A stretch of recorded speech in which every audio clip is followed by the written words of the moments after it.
Welcome in Bhim 99 study. दोस्तों, आज हम कक्षा 12 जीव विज्ञान के लेसन 1 जीवों में जनन के बारे में पढ़ेंगे। Reproduction in organism. तो जीवों में जनन के बारे में पढ़ेंगे। तो चलिए वीडियो को स्टार्ट करते हैं। प्रत्येक जीव एक निश्चित अवधि तक जीवित रहता है और उसके पश्चात उसकी प्राकृतिक मृत्यु को प्राप्त हो जाती है। यानी कि अगर कोई भी जीव जन्म लिया है तो उसे मरना ज़रूरी है और उनका जीवन काल जो है अलग अलग होता है, जिसे जीवन की अवधि कहते हैं। अब जैसे कि अगर पादप के जीवन काल कहा जाए तो बरगद का जीवन काल 200 वर्ष होता है, पीपल का 2500 वर्ष तक जीवित रहता है। कौवा और तोता लगभग सेम आकार के होते हैं, लेकिन फिर भी कौवा 15 साल तक जीता है और तोता 140 वर्ष तक जीवित रहता है। तो ये जो जीव हैं एक आकार के होने के बावजूद भी कोई ज़्यादा दिन तक जीता है, कोई कम दिन तक जीता है। तो उन हर एक जीव का जीवन काल अलग अलग होता है। यहाँ पे कोई भी जीव अमर नहीं होता है, लेकिन कुछ जीव ऐसे होते हैं, एक कोशिकीय जीव अमीबा, जिसकी प्राकृतिक मृत्यु नहीं होती है। इनका विभाजन द्वारा ही इनका शरीर 2 भागों में बढ़ जाता है, जिससे कि नए 2 जीवों का जन्म हो जाता है। तो इस प्रकार जीवों को अमर भी कहा जाता है। जीवों में जनन एक जैविक प्रक्रिया है जिसमें एक विकसित जीव अपने समान नए जीव को जन्म देता है। वे जीव जो नवीन जीव को जन्म देते हैं उन्हें जनक कहते हैं और उत्पन्न हुए नए जीव को संतति कहते हैं। यानी कि जो बच्चा होता है उसको संतति कहते हैं। उत्पन्न संततियाँ वृद्धि करके परिपक्व होती हैं एवं प्रजनन योग्य होकर जनन करती हैं। तो जो संततियाँ होती है वे भी कुछ समय बाद परिपक्व हो जाती हैं और जनन करने में सफल हो जाती हैं।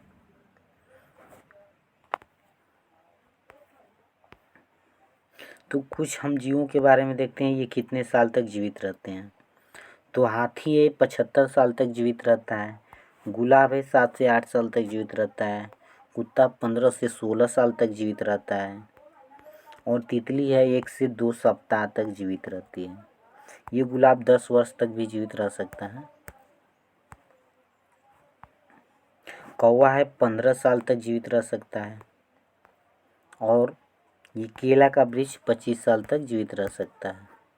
तो हमने आपको बताया कुछ जीवों के बारे में जो जीवित रह सकते हैं कितने साल तक। अब ये गाय है, तो गाय 26 वर्ष तक जीवित रहती है। तोता 140 वर्ष तक जीवित रहता है। इसी प्रकार से मगर और घोड़े, तो मगर 60 वर्ष तक, घोड़ा 50 वर्ष तक जीवित रहता है और फल मक्खी 30 दिन तक जीवित रहती है। धान 4 महीने तक जीवित रहता है और कछुआ 100 से 150 साल तक जीवित रहता है और ये बरगद का पेड़ 300 से 500 साल तक जीवित रह सकता है।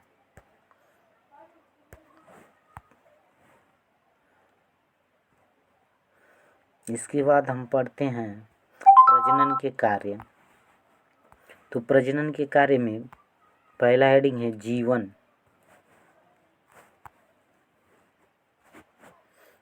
जीवन पृथ्वी पर जीवों के अस्तित्व को सुरक्षित रखने के लिए प्रजनन अनिवार्य है और जाति की जीवित क्षमता जनन से जाति की निरंतर बनी रहती है। जनन से जाति की जो निरंतरता है वो बनी रहती है, जिससे जाति विलुप्त नहीं होता है। नहीं तो पहले जैसे डायनासोर आते थे तो डायनासोर की जाति विलुप्त हो चुकी है। विभिन्नताएं, जनन से जीवों में विभिन्नताएं उत्पन्न होती हैं। इस विभिन्नताओं के कारण ही जीव पृथ्वी पर जीवित रह सकते हैं। जनसंख्या संगठन, जनन नवजात शिशुओं, युवाओं, प्रौढ़ व्यक्तियों तथा वृद्धों की जनसंख्या नियत बनाए रखता है। इसके बाद प्रतिस्थापन होता है। इसी से जनन द्वारा प्रतिकूल परिस्थितियों एवं प्राकृतिक मृत हुए जीवों का नए जीवों से प्रतिस्थापन होता है। यानी कि एक व्यक्ति मरता है तो उसके जगह पे नया व्यक्ति जन्म ले लेता है।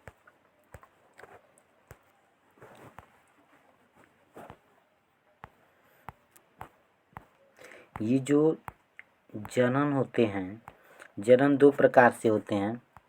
जीवों का जनन दो प्रकार से हम लोग कर सकते हैं। एक होता है लैंगिक जनन और दूसरा होता है अलैंगिक जनन। लैंगिक और अलैंगिक।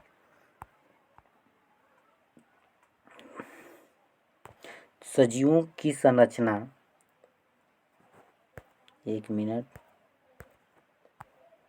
सजीवों की संरचना, निवास स्थान एवं कार्यकी में अत्यंत विविधता होने के कारण जनन प्रक्रियाएं एक प्रकार की नहीं होती हैं। सजीवों में जनन दो प्रकार से होता है, एक अलैंगिक एवं दूसरा है लैंगिक जनन। अलैंगिक जनन में युग्मक निर्माण एवं युग्मक संलयन नहीं होता, जबकि लैंगिक जनन में युग्मक निर्माण एवं युग्मक संलयन होता है। युग्मक के बारे में हम आगे बताएंगे आप लोगों को। सबसे पहले हम लोग पढ़ते हैं अलैंगिक जनन। अलैंगिक एसेक्सुअल रिप्रोडक्शन, अलैंगिक जनन। इस प्रकार के जनन में उत्पन्न सभी संतति आकारिकी एवं आनुवंशिकी रूप से जनक के समान होते हैं। ये सभी संततियां एवं जनक एक दूसरे के क्लोन होते हैं। इस जनन में सभी विभाजन समसूत्री होते हैं तथा युग्मक निर्माण एवं युग्मक संलयन नहीं होता है। तो युग्मक निर्माण और युग्मक संलयन नहीं होता है। अलैंगिक जनन प्रायः निम्न श्रेणी के जीवों में पाया जाता है, उच्च श्रेणी के कशेरुकी एवं कशेरुकियों में नहीं पाया जाता है, परंतु कुछ उच्च कोटि के पादपों में अलैंगिक जनन की एक विधि पाई जाती है जिसे कायिक जनन कहते हैं। अलैंगिक जनन के प्रकार। तो जीवों में अलैंगिक प्रजनन की अनेक विधियां हैं, जिसमें से एक विधि यहाँ पे दी गई है, विखंडन। तो इस प्रकार के अलैंगिक जनन में जनक कोशिका दो या दो से अधिक समान एवं बराबर अमाप की संतति कोशिकाओं में विभक्त हो जाती है, जिसे विखंडन की क्रिया निम्न के द्वारा समझ सकते हैं। ये विखंडन अब कई तरह से होता है। इसमें एक जो जनक कोशिका होती है, दो या दो से अधिक संतति कोशिकाओं में टूट जाती है और टूट करके नए अलग अलग नए जीवों की उत्पत्ति करती है।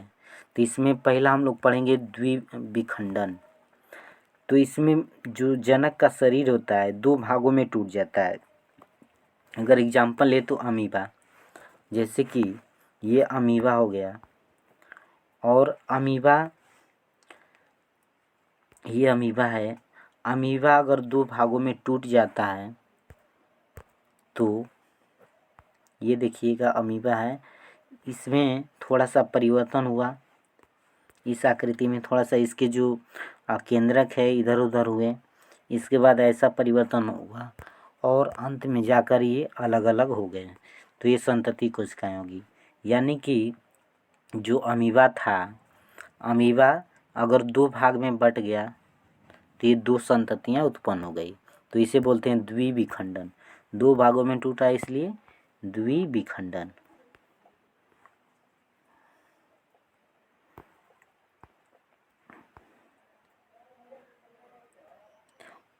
ठीक है, इसमें प्रत्येक भाग वृद्धि करके एक वयस्क कोशिका या जीव का निर्माण करता है।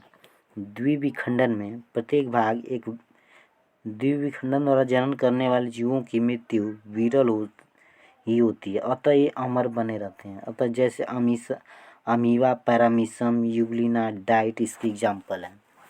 इसके बाद विखंडन में भी आता है बहुविखंडन। तो इस प्रकार में एक जनक कोशिका द्वारा अनेक संततियों को उत्पन्न किया जाता है, जैसे प्लाज्मोडियम और मोनोसिस्टिस। प्लाज्मोडियम और मोनोसिस्टिस में बहुविखंडन होता है। मनुष्य के आंत में प्लाज्मोडियम अगर है तो ये विखंडित होकर अपने समान नए जीवों को उत्पन्न करता है। अगला है मुकुलन।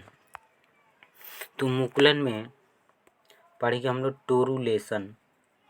इस प्रकार के जनन में एक कोश की जीव से छोटी बहिर्वृद्धि या कलिकाएं उत्पन्न होती हैं, जो प्रारंभ में जनक कोशिका से जुड़ी रहती हैं और बाद में अलग होकर नए जीवों में परिपक्व हो जाती हैं। जैसे ईस्ट हो गया, राइजोपस हो गया। कुछ विशिष्ट परिस्थितियों में एक से अधिक कलिकाएं मुकुल की विकसित हो सकती हैं, जिसे टोरुला अवस्था कहा जाता है। तो मुकुलन इसके बाद ये हो गया। अब पढ़ेंगे हम लोग बाह्य मुकुलन। ये इस मुकुलन भी होता है, बाह्य मुकुलन एक होता है आंतरिक मुकुलन। तो बाह्य मुकुलन में देखते हैं, इस प्रकार के अलैंगिक जनन में जनक के शरीर पर एक अतिवृद्धि कलिका उत्पन्न होती है, जो वृद्धि करके जनक के समान हो जाती है। यह कलिका जनक से पोषण प्राप्त करती है तथा बाद में जनक से अलग होकर मुक्त जीवन यापन करती है, जैसे कि हाइड्रा। तो हाइड्रा के बारे में हम अभी फिगर के माध्यम से समझते हैं। देखिए, ये बीजाणु है। अब बीजाणु में ये कलिका निकली, विकसित मुकुल निकला, और ये मुकुल जो है थोड़ी कुछ समय के बाद विकसित हो जाता है और अंत में अलग होकर पुत्री हाइड्रा बना दिया। यानी कि ये हाइड्रा, ये वाला ऊपर वाला जनक हाइड्रा और ये पुत्री हाइड्रा हो गया, और ये अपना अलग अलग जीवन यापन करने लगते हैं। इसके बाद आता है आंतरिक मुकुलन। इस प्रकार में जनकों के शरीर में ऐसी विशिष्ट रचनाएं विकसित होती हैं जो नए शिशु प्राणी को जन्म देने में सक्षम होते हैं। स्पंज में इन संरचनाओं को जेम्यूलस कहते हैं, जैसे स्पंजिला। तो स्पंजिला में आंतरिक मुकुलन होता है।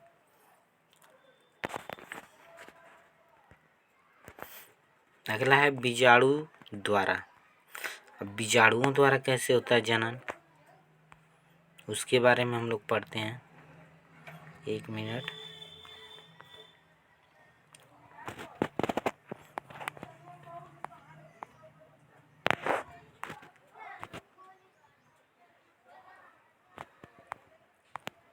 बीजाणु जनन।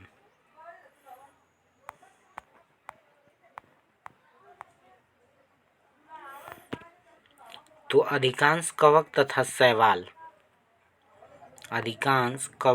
शैवाल में विशेष गतिशील संरचनाओं द्वारा अलैंगिक जनन होता है,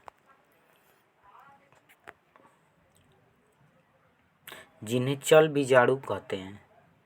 चल बीजाणु सूक्ष्म एक कोशिकीय पतली भित्ति एवं संयुक्त संरचना होती है। ये जलीय जीवों में पाए जाते हैं, जैसे क्लेमाइडोमोनास। कुछ बीजाणु अगतिशील होते हैं, जिन्हें अचल बीजाणु कहते हैं, जैसे यूलोथ्रिक्स अचल बीजाणु और क्लेमाइडोमोनास चल बीजाणु है।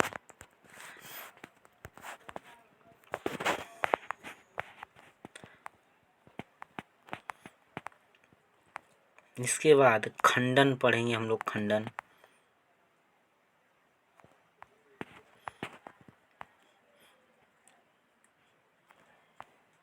खंडन इस प्रकार के जनक में जनक की कोशिकाएं या शरीर दो या अधिक खंडों में टूट जाता है तथा प्रत्येक भाग खंड नए जीवों की तरह व्यवहार करता है।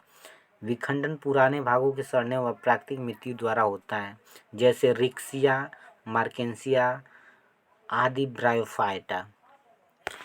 अगला है कायिक प्रवर्धन। तो कायिक प्रवर्धन कैसे कैसे होता है, तो पादप के कई भागों जैसे जड़, तना, पत्ती, कलिका इत्यादि से नए पादप निर्माण की प्रक्रिया कायिक प्रवर्धन कहलाता है। तो कायिक प्रवर्धन में जड़ हो, तना, पत्ती, कलिका आदि भाग लेते हैं। अगर इनसे जनन हो, जड़ से जनन हो, तना से, पत्ती से या कलिका से, तो इसे हम लोग कायिक प्रवर्धन कहते हैं। इस प्रकार के जनन में दो जनक भाग नहीं लेते, अतः यह एक अलैंगिक जनन की एक विधि है। कुछ पौधों में कायिक प्रवर्धन प्राकृतिक रूप से पाया जाता है। इनमें पादप शरीर का कोई भी कायिक भाग उसके शरीर से अलग होकर अनुकूल परिस्थितियों में नए पौधे का निर्माण करता है। वह भाग को अलग होकर नए पौधे का निर्माण करता है, उसे प्रवर्धक कहते हैं। तो जो भाग अलग होकर नया पौधे का निर्माण करेगा उसे प्रवर्धक करें। तो जड़ों द्वारा हम लोग पढ़ेंगे कि जड़ों द्वारा अगर जनन होता है तो कैसे होता है। तो कायिक प्रवर्धन में मूसला एवं अपस्थानिक दोनों जड़ें भाग लेती हैं। मूसला एवं अपस्थानिक दोनों जड़ें भाग लेती हैं। कुछ पौधों में मूसला जड़ों के ऊपर अपस्थानिक कलिकाओं का निर्माण होता है जो प्रस्फुटित होकर नए पौधों का निर्माण करती हैं, जैसे शीशम और अमरूद। मांसल जड़ें जिनके ऊपर अपस्थानिक कलिकाएं पाई जाती हैं भी कायिक प्रवर्धन में भाग लेती हैं। जैसे कुछ ऐसे अपस्थानिक कलिकाएं भी हैं जो कायिक प्रवर्धन में भाग लेती हैं, जैसे मीठा आलू, डहेलिया, सतावर। अब भूमिगत तने, तो भूमिगत तने सभी प्रकार के भूमिगत तना संरचनाओं कायिक प्रवर्धन में भाग ले सकते हैं। कुछ भूमिगत तना संरचना निम्नलिखित जैसे तनाकंद। तो इस प्रकार के तनों की गांठों पर छोटी कलिकाएं पाई जाती हैं जिनकी आंखें कहते हैं। यदि आंखें युक्त तनों को जमीन में बोया जाए तो कलिकाएं प्रस्फुटित होकर नए पौधे का निर्माण करती हैं, जैसे कि आलू। तो आलू का बीज होता है और उस पे आंखें निकली होती हैं और उन आँखों से नए पौधे का जन्म हो जाता है। अगला है बल्ब। तो बल्ब भूमिगत संघनित तने होते हैं जिनके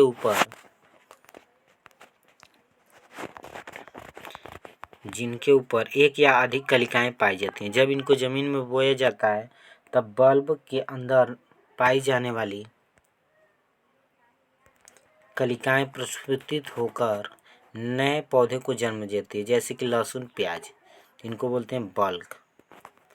ये समझिएगा आलू में जनन कैसे होता है। ये आलू है तो आलू में ये आँखें निकली हुई है और आँखों से नए पौधे का जन्म होता है। जैसे देखिए यहाँ पे अंकुरण आँख से अंकुरण हो रहा है और यहाँ पे कलिका बन रही है।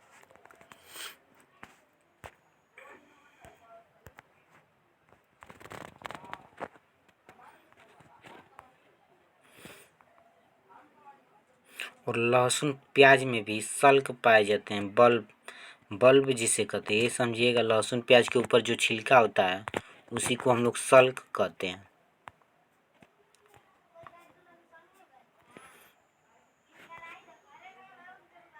दोस्तों इससे आगे की वीडियो हम अगले वाले वीडियो में पढ़ा देंगे।